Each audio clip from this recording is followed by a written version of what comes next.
Welcome to Centerpoint's Dive In with Matt and Joe. In this podcast, we're filling in gaps and diving deeper into topics and passages related to the Sunday messages at Centerpoint Church. I'm Matt. And I'm Joe. Let's dive in.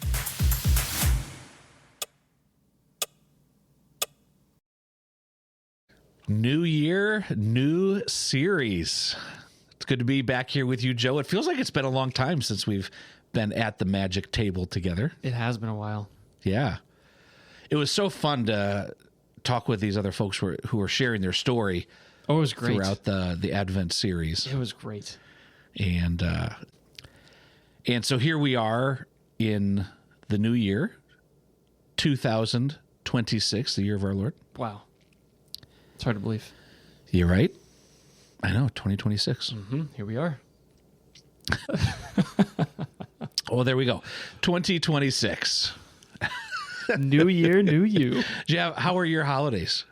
Oh, they were great. When the kids are this little, it's a magical time. So Christmas wasn't just a day; it was the whole school vacation. So it was 2 weeks of Christmas. Oh, that is so good. Yeah, it was. That is so good. It was.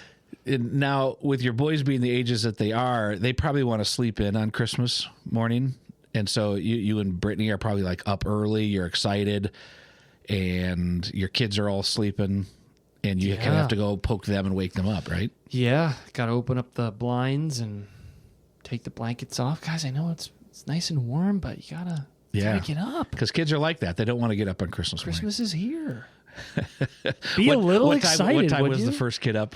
According to I think they were up at 6. Oh, that's not too bad. It wasn't hateful this year. There's been earlier years, so this was reasonable. Yeah, 6 o'clock is legit. Yeah. At least it wasn't 7 o'clock. Come on, do it. 6? 7. When one of our listeners knows what that is, you can let us know. That's right. We'd like to find out. All I know is that I've got 2 school-aged children that walk around my house saying all the time. What does it mean? I don't know. But 6, 7? They no longer say it because I just took it and just kept saying it. So you made it more annoying than they did. I made it more annoying, and then they stopped. Oh, master. They were playing checkers.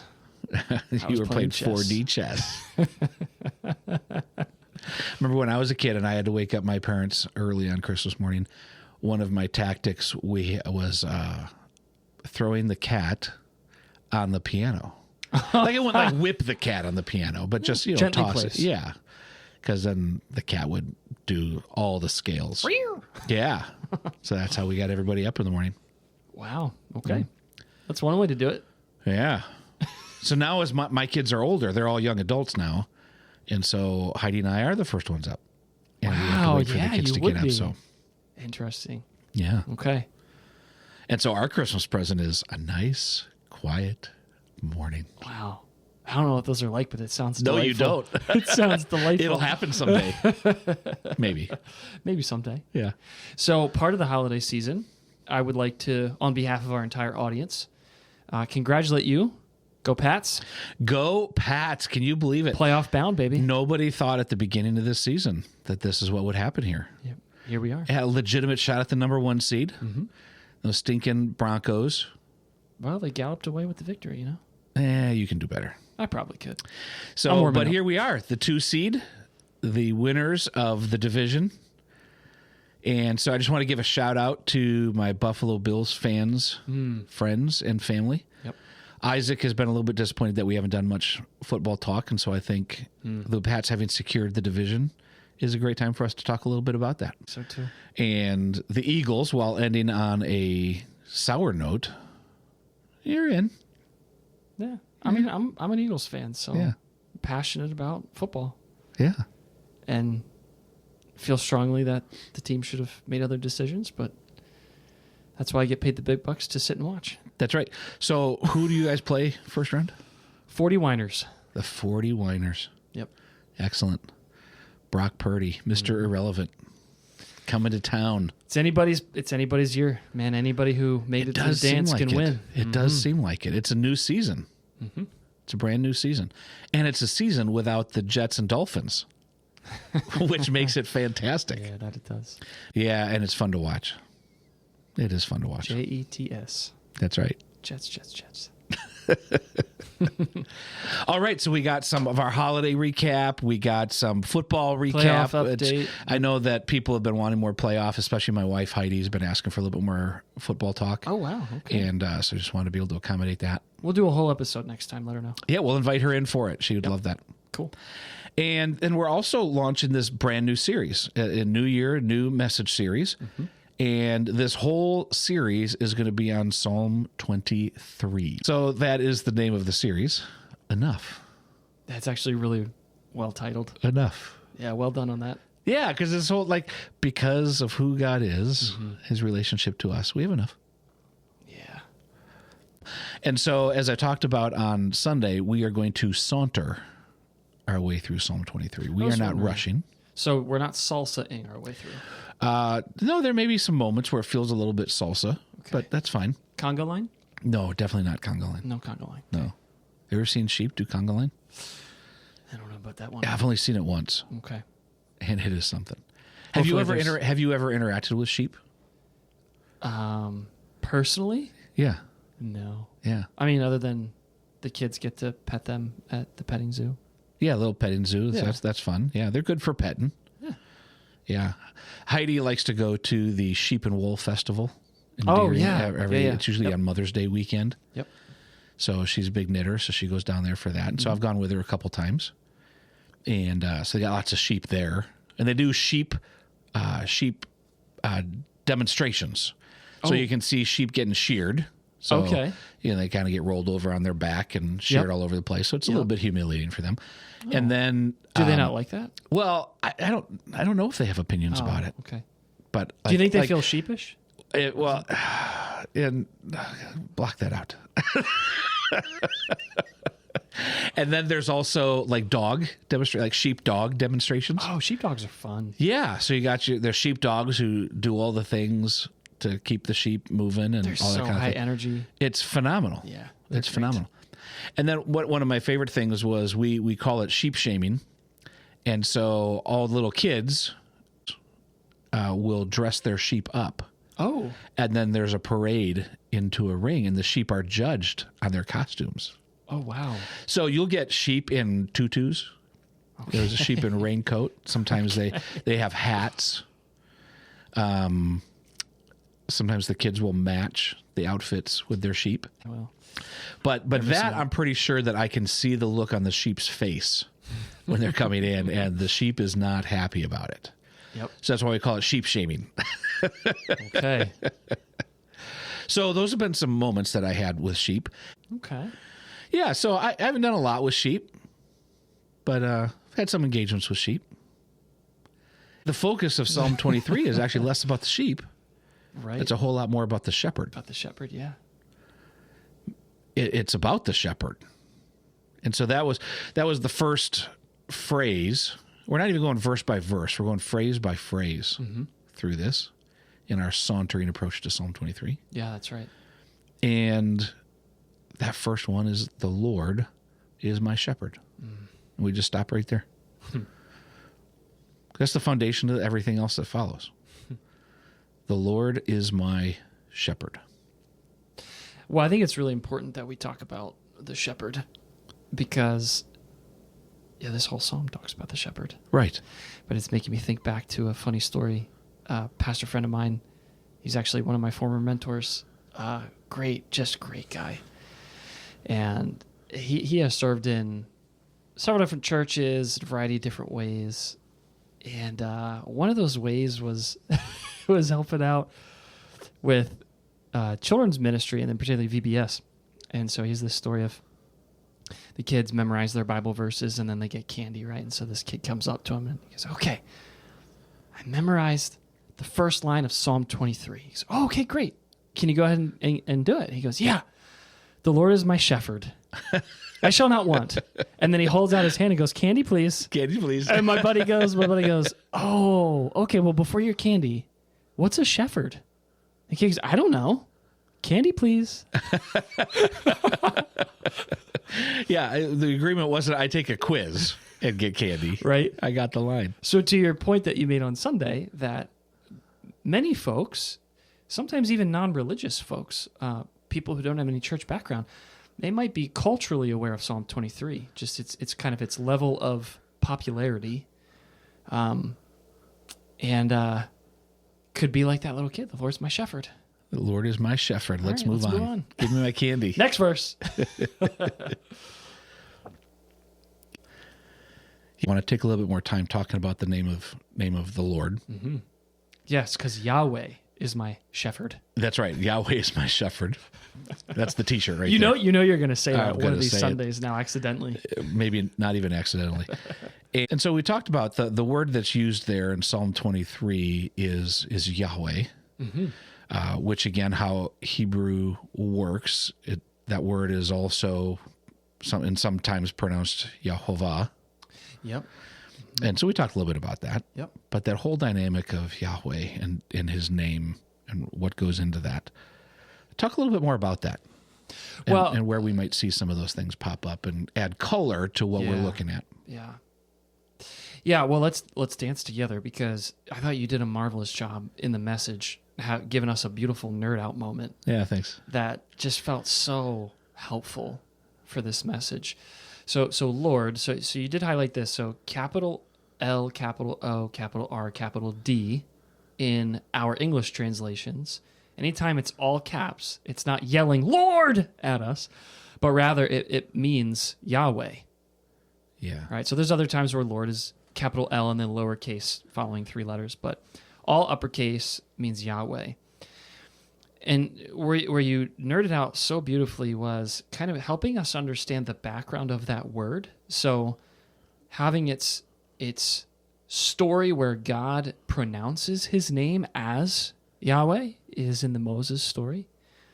But then helping us to understand that it's actually connected to another word in Hebrew, Hayah. Hayah. Hayah. Which, if I remember correctly, so please help me here, going off the top of my head, which I believe Hayah means, it's simply like I am. Like, to be. Like to be. That's what I meant to say. To be, yes, to be. Which is then where we get Yahweh, which is I am. That's so right. It's coming from the word Hayah. That's right. Yahweh comes from that root, Hayah, and then Ayah, which is the I am. So that's the first person is Ayah. Yep. And that's what the Lord speaks to Moses in from Exodus the burning 3. bush, right? So they particularly for English speakers are like, well, those are different words and phrases, but they all come from that same root, Hayah, which is being, like to be, to exist. To be present. That's right. So the first person is what we get in the Exodus account. The third person is what we get when the psalmist writes Yahweh. Yeah. Yeah, it's beautiful. It's beautiful. And I love how we went to the Exodus story. Right. And we talked about that. So obviously, listeners, if you haven't listened to the message yet, I encourage you to press pause here and go back and listen to the message. But Matt, is there anything that you want to unpack further on the Exodus story in Exodus chapter 3, where Moses asks God his name and he reveals himself as I am? Well, I do think we unpacked it quite a bit in the message, and so I feel pretty satisfied with that at this point. Okay. Okay. Because I know, but part of that is I want to make sure we get to. I know you've been unpacking a different story. Well, where we see some of these same echoes based in the root also. Yeah. So I'd rather go there for right now. Yeah, sure. Yeah, we can do that. So one of the things that you pointed out in the message is God will often he will reveal himself with names based upon those names coming from encounters that he has with people. Yeah, and it's not always the case. Not always. But it is often the case. Yes. So you gave some examples. So we think about Hagar. Yep. With El Roy. El Roy. Yep. We think about God's declaration to Moses in Exodus 3 before we get Yahweh. He says, I am the God of your ancestors. Yes. I am the God of Abraham, Isaac, and Jacob. Yep. Right. So there's something that's really profound that God will actually utilize names that people give him, which is we could do a whole podcast just on that alone. that he actually will then reveal himself to other people based off of names that people gave him. Well, and that is so true. Holy cow. And he is the God who exists by himself and has a name that Right. is self-existing. Right. But he is known by his relationship and proximity to his people. There it is. And that's the whole notion of covenant. That's it. Right? That's it. So Israel is the covenant people. They are Yahweh's people. They are the ones who were rescued by Yahweh. And through whom he's going to rescue the whole world. That's right. And so their identity is tied into their God, Yes. Yahweh. And their God is known throughout the world as Israel's people. Yes. And so that's the phrase, the God of Abraham, Isaac, and Jacob, Yeah. is the Lord tying his identity to a people. to a people, which Right? is unheard of. Like you could go through all the God lore throughout the world, and I think not find. Now I am not an expert. I don't have a PhD in God lore, but I cannot think of a time where another God is known by his people. No, because particularly in the context in which the Bible was written, so that's the ancient Near Eastern context, that's kind of the academic term. The gods were there to be served by people, and while each ancient civilization has a different origin story, a common denominator is that people are kind of just a byproduct of the warring gods and the factions within the pantheons of the gods. And great, now we've got people to serve us. And so humanity gets reduced to just serving the gods. And so here, Yahweh, yeah, he flips all that on its head and he says, no, I'm actually here to serve you. Not that the people are in charge, he's in charge. But out of his love as the shepherd, he's going to care for them. He's going to love them. He's going to serve them so that through them and this covenant relationship of loving union that he has through them will come the rescuer of the whole world, which he will rescue all of humanity and all of the nations back to himself. Right? And so this is how we get in Exodus chapter 3, I am the God of Abraham, Isaac, and Jacob. So this takes us back to Genesis in chapter 12. Where God reveals himself to a man named Abram. Okay. And Abram means exalted father. And in Genesis 12, verses 1 through 3, he invites Abram to leave his homeland. So let's just go ahead and turn there. It's worth reading these three verses. So this is Genesis 12, listeners, verses 1 through 3. The Lord, all uppercase, so Yahweh said to Abram, go from your country, your people, your father's household, and go to the land I will show you. I will make you into a great nation. I will bless you. I will make your name great. You will be a blessing. I will bless those who bless you. Whoever curses you, I will curse. And listen in, all peoples on the earth will be blessed through you. So this is the origin story of Abraham right here. This is the very beginning of his call. And God calls him out of the midst of all the nations, and he invites him in, and he says, Abraham, I'm going to make this covenant, this promise with you, that through you, if you follow me through you, all the nations are going to be blessed. So this is already pointing to the rescuer who's going to rescue the whole world, right? And Abraham does something really bold and courageous, and filled with faith, he leaves. He leaves everything behind. It's remarkable. All of it. All of it. And he follows this God who called him to leave it all. And he's going to bless him. Right? And so as we walk through, starting there in Genesis 12, and we walk through Abraham's story, this tension builds where God makes this promise, but Abram and his wife Sarai, which means my princess, so exalted father and my princess, they have this problem. They can't have a child. So if God's going to bless all the people through them, make them a great nation, how's this going to happen? Right? And so you can read the Abraham story on your own time, listeners, but it's filled with ups and downs. It's filled with scandal. It's filled with intrigue. It's filled with faith. Right. It's totally a mixed bag. Complete mixed bag. on the human end of things. Abram. And yet God is faithful. And Sarai. Yeah. Now, what's really, really interesting is that God actually changes their names. It's interesting. So part of when he doubles down on his promise to them in chapter 17. Yes, 17, verses 15 and 16. Yeah, so here he's talking to Sarai. He's changing her name, and he says, no longer will you be called Sarai, meaning my princess. Her name will now be Sarah, which simply just means princess. So it's interesting. So she now will be the mother of the nations.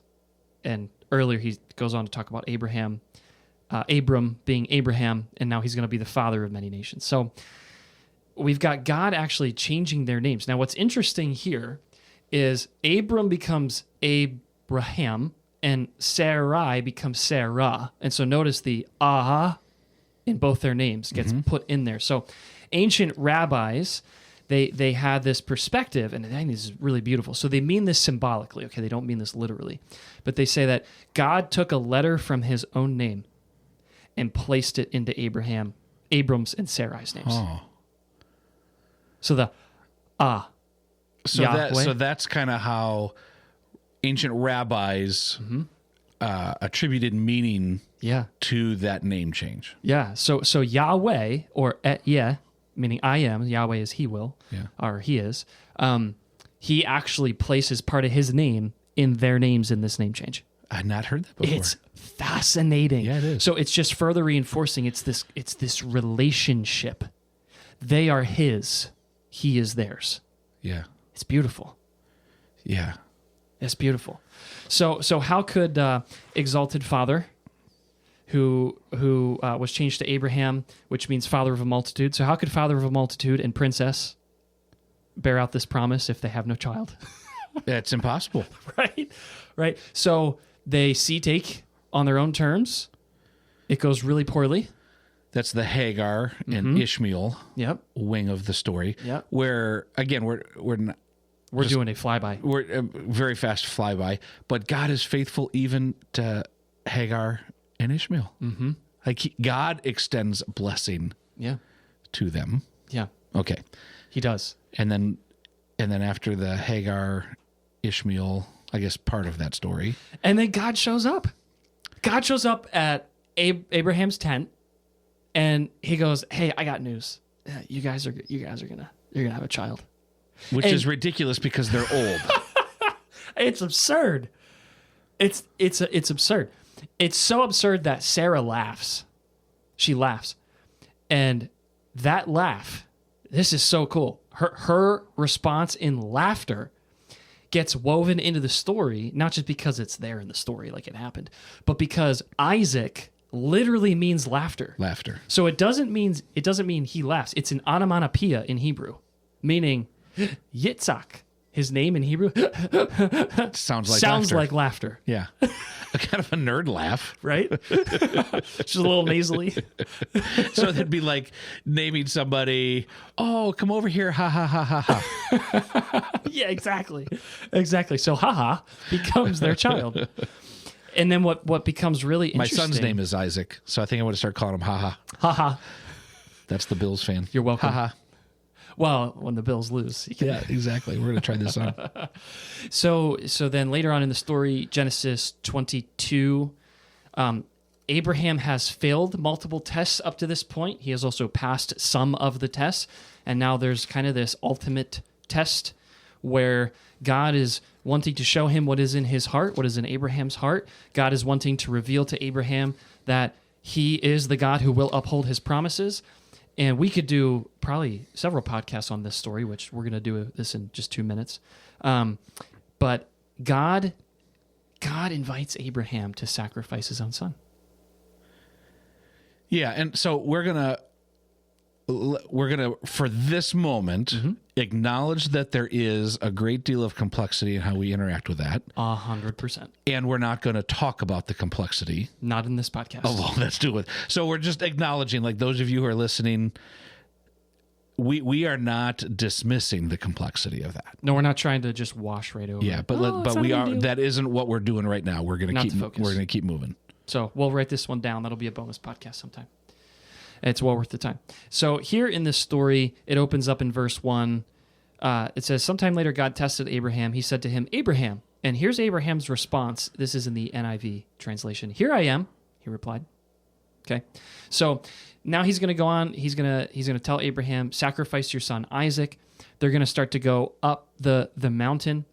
And in verse 7, it says, Isaac spoke up to his father, and he said, Father. And Abraham responds with, here I am.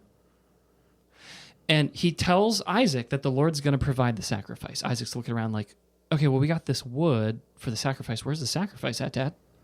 He says, oh, I'm here. I'm here with you. And then as the story progresses, God provides. God provides a ram in the thicket, in the bushes, and that becomes the sacrifice. And so the angel of the Lord calls out to Abraham, Abraham, and he says, here I am. And so I'm highlighting this because 3 times in this story is this Hebrew word, hanene. Mm-hmm. Here I am. And it's very, very integrally connected to haya, to be. So hanene means not just I'm present or I'm here, but it gives this relational nuance of I'm fully available and everything that I have is available to you in this moment.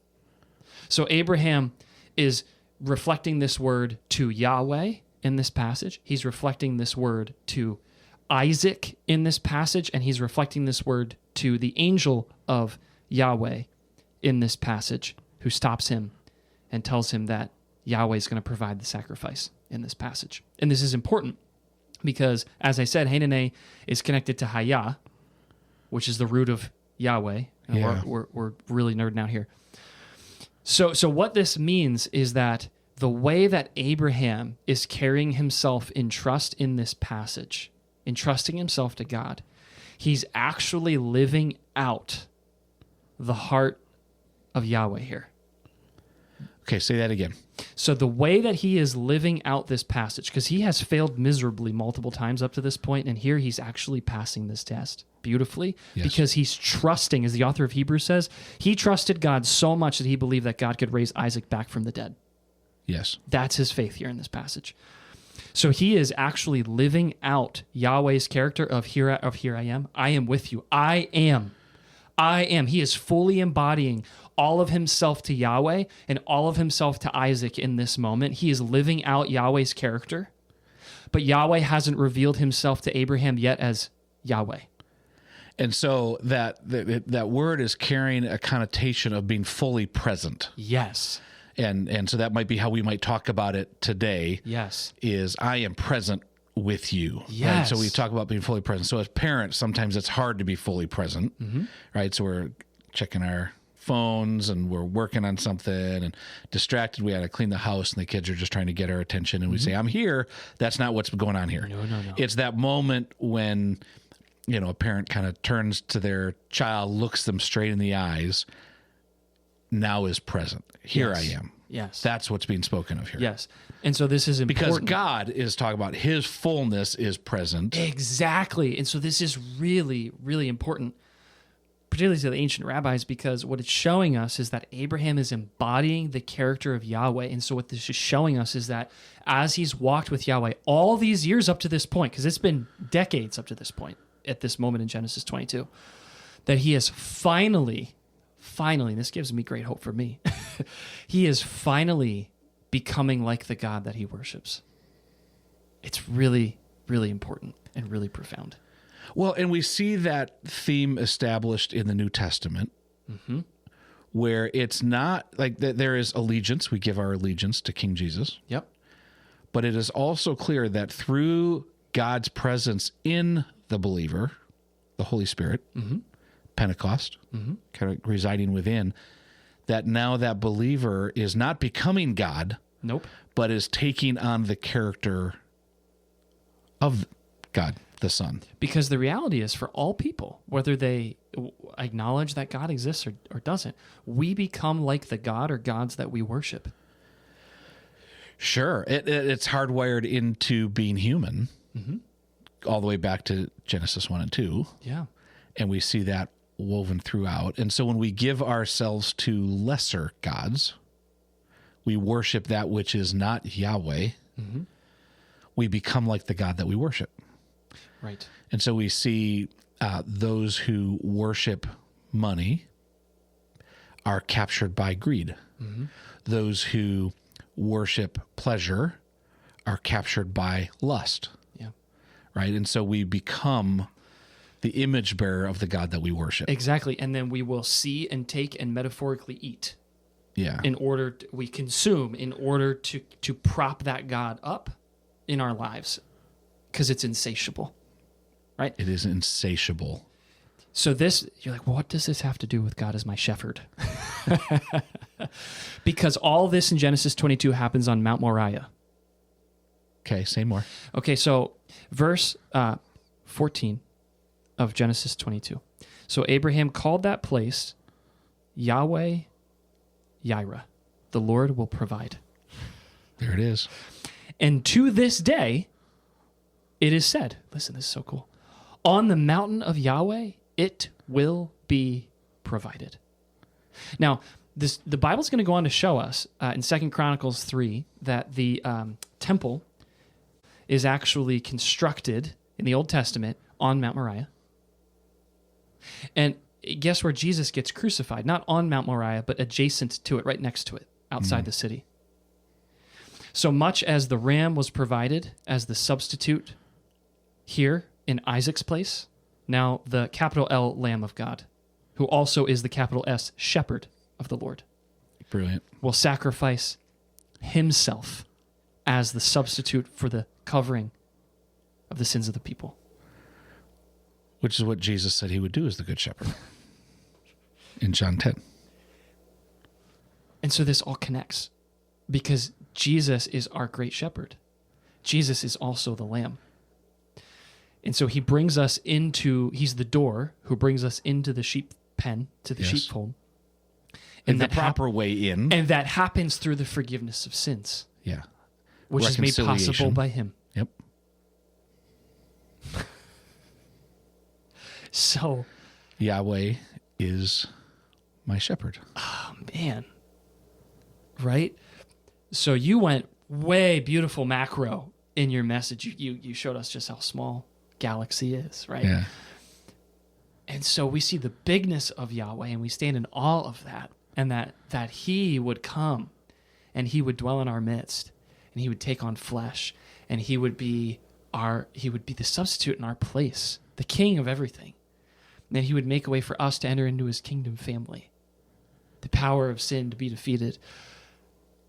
Oh man, I needed that. I needed that this past Sunday to be reminded of, oh, he's got me. Because I was coming off vacation. I didn't get a good night's sleep the night before.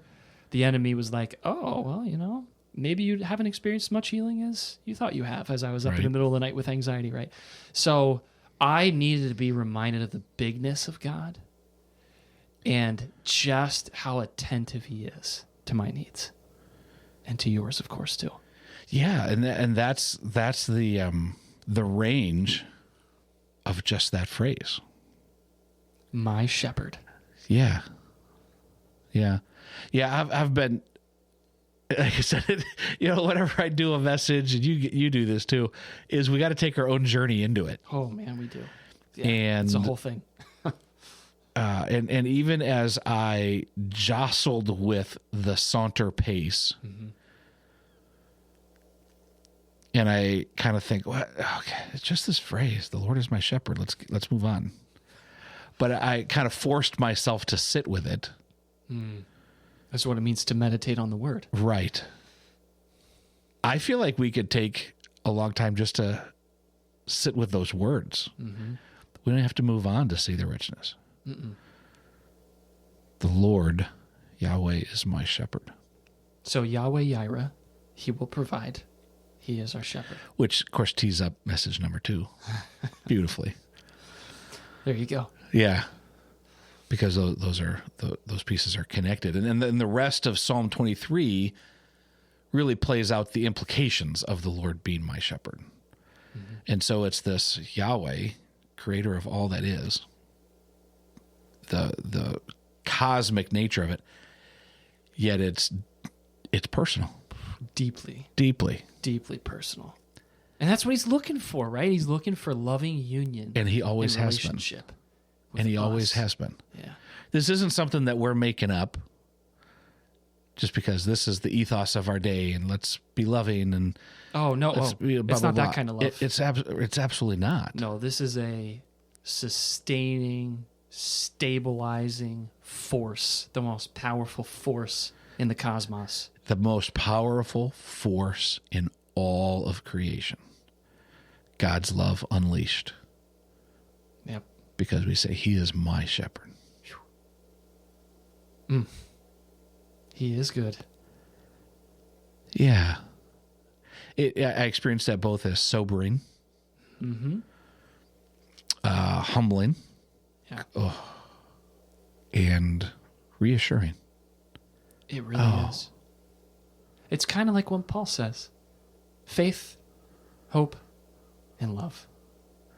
These three remain. But the greatest is love. Love animates them all. Yeah. But those three come colliding in Yahweh is my shepherd.